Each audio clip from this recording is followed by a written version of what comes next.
All right, welcome to The Explainer. Today, we're digging into something that you've absolutely noticed in pop music, even if you've never quite put a name to it.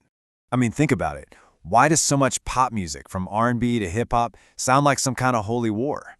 It feels like artists are constantly using the language of religion. You know, angels, demons, heaven, and hell. It's everywhere.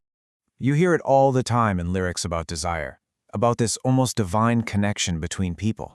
It's this go-to way to take earthly love, something physical, and make it sound sacred, almost spiritual. So the big question is, why? Why is this theme so incredibly dominant? Well, the simple answers are really just the beginning of the story. Okay, let's dive into it. On the surface, there are four really clear, practical reasons for this whole obsession. So first, you have the gospel roots. I mean, it's just in the DNA of pop music. Second, it's emotional dynamite. Calling someone your demon just hits way harder than saying they're a bad partner. Third, controversy is king, and Madonna definitely taught us that. And finally, it's the classic rebel uniform. These are all solid reasons, and they for sure explain a lot. But is that the whole story? Or are we maybe missing something deeper, something running just beneath the surface? This is where the story takes a really sharp turn. What if all this rebellion we see and hear, what if it's not only expected, but it's actually encouraged by the very system it claims to be fighting? Well, this process actually has a name. It's called recuperation.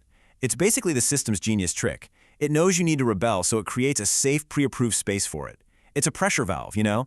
It lets you vent all your frustration without ever really threatening the machine itself. So instead of breaking the system, this rebellion in a box actually feeds it. It turns your energy, your attention into pure revenue through albums, concert tickets, and, of course, all that social media hype. Now, this idea of controlled opposition, it leads us to an even more radical theory, one that's inspired by ancient Gnostic philosophy. In this way of thinking, the creator of our material world, they call it the demiurge, isn't some benevolent god. It's more like a flawed architect who stays in control by trapping all of us in a binary conflict. A totally false choice. Look at it this way. The system sets up two brands. You've got the holy brand, God, praise, heaven, all that. And then you've got the rebel brand, Satan, sin, hell. But here's the catch. It's two brands, but only one CEO. So when you choose to be a sinner, you're not actually rebelling. You're just moving your energy from the system's A account to its B account. You're still in the same bank. In this model, Satan isn't some revolutionary out to overthrow the system. Nope. He's more like the system's manager of opposition. His job is to manage everyone who's unhappy with the status quo. He's the black glove who herds all the stray sheep back into a different part of the very same pen. So, that brings us to the real question, right? Why is this kind of satanic imagery so heavily pushed in mainstream pop culture? Because it's the perfect product. It feels rebellious, but it's really just harmless defiance. For the big media companies, it's a traffic password. It's zero risk and guarantees high rewards in clicks and controversy. It's a rebellion placebo. It makes people feel edgy and cool without changing a single thing. And most importantly, it keeps all of our attention locked on a completely fake battle. And this quote just nails it.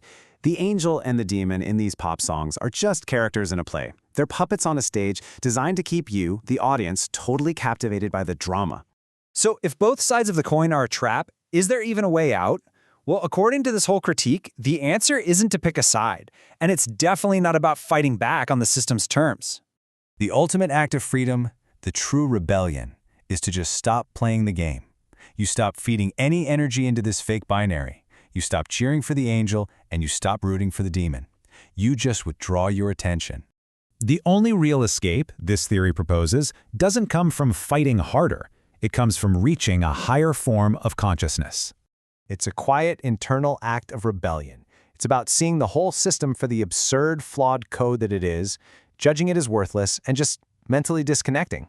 There's no anger, no big fanfare, just a cold, clear-eyed rejection of the entire show. And that really leaves us with a final thought, doesn't it? The next time you hear one of those songs about a holy war between angels and demons, what will you actually be hearing? The sound of rebellion? Or just the sound of the machine?